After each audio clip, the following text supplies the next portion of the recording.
You walk into the doctor's office, he notices things about you, or you tell him things, says, "Oh," and gives you a Latin name for what's ailing you, and if you're lucky, tells you some things you can do to make it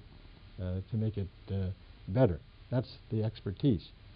Now notice, when I describe it that way, I'm describing something we otherwise often call intuition. What's intuition? Well, you give somebody a problem, and they answer very rapidly, and you ask them, "Well, how did you get that answer?" And they say, "Well, that's my intuition. Just occurred to me." Intuition, in terms of what we've learned about it, is simply recognition.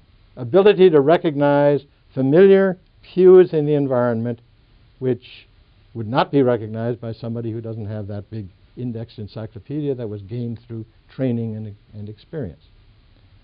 So today we think that expertise, not only in very structured matters that have to be dealt with analytically, but expertise that reflects itself in intuitive leaps, can be explained in terms of this kind of a system.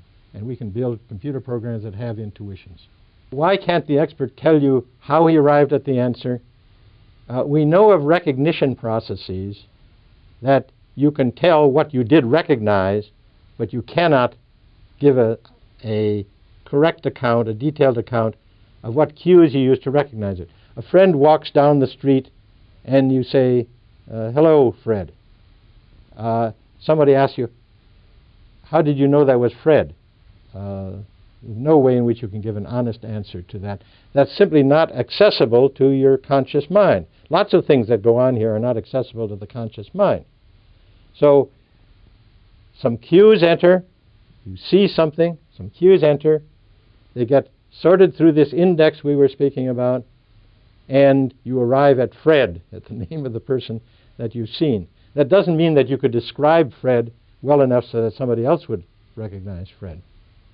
So the feeling of intuition comes because we know the result, we feel very sure of it, but we do not have conscious access to all the steps that were taken by our mind in arriving at that result.